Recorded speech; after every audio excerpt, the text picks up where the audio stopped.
Hi friends, வாங்க முட்டை gravy பார்க்கலாம் எப்படி செய்யுதுன்னு. அதுக்கு வெங்காயம், கருவேப்பிலை, தக்காளி இதெல்லாம் முன்னையே ரெடி பண்ணி வச்சுக்கணும். வெளியே தான் வச்சு நாங்கள் செஞ்சோம் விறகடுப்பில். பாருங்கள், எண்ணெய், கடுகு, கருவேப்பிலை தழை, தக்காளி, வெங்காயம் எல்லாம் போட்டுக்கணும். போட்டு வணக்கி விட்ருவோம். பாருங்கள், நாங்கள் எப்போவுமே இதுமாரி குழம்பு வச்சா வெளியில் தான் வைப்போம்.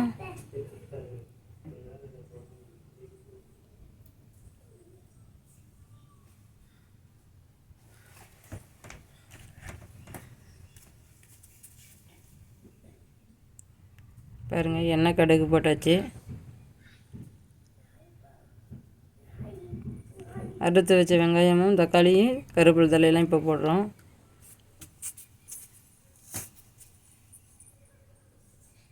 போட்டு நல்லா வணக்கி விடணுங்க. கொஞ்சம் வெயில் காற்றுங்கிறதுனால ஆனால் கம்மியாக தான் எரியுங்க.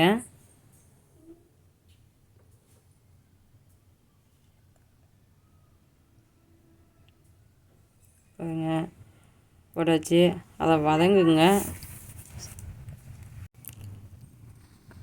பாருங்க,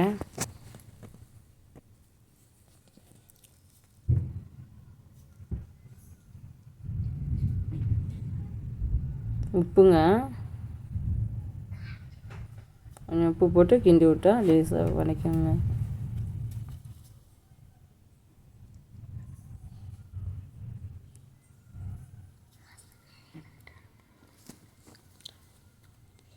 மஞ்சத்தூள்,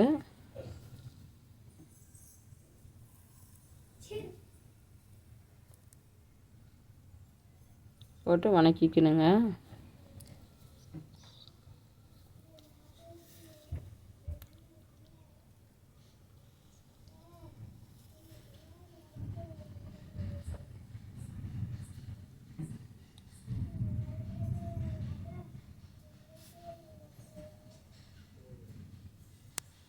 அரைச்சி வச்ச தேங்காய் கடலையை அதிலே ஊற்றணுங்க. அது கூட கொஞ்சம் தண்ணி சேர்த்துக்கணும்.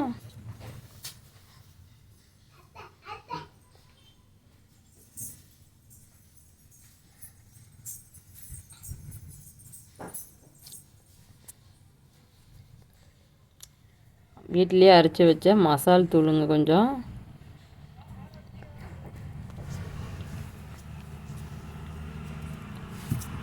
மிளகாய் தூள், கறி மசால் அதிலே கொஞ்சம் நாங்கள் சேர்த்துக்குவோங்க. சேர்த்துக்கிட்டு கிண்டி கொஞ்ச நேரம் கொதி வர வரைக்கும் விட்டுருவோங்க. கொதி வந்த உடனே நம்ம அறுத்து வச்ச முட்டையை அதுலேயே போடணுங்க.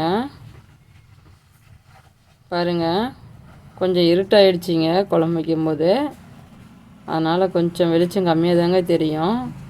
பாருங்கள்,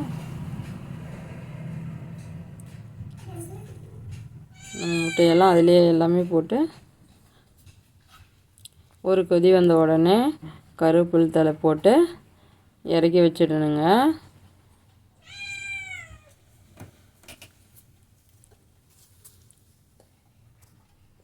இறக்கி வச்சுட்டுங்க.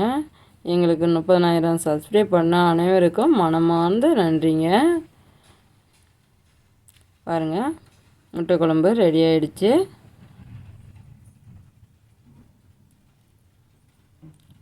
வாங்க சாப்பிட்லாம். எங்கள் ஊரில் மழை, உங்கள் ஊர்லேயும் மழையான்னு கமெண்ட் பண்ணுங்கள். வாங்க சாப்பிட்லாம் முட்டை கிரேவி. பாய், அடுத்த வீடியோவில் பார்க்கலாம்.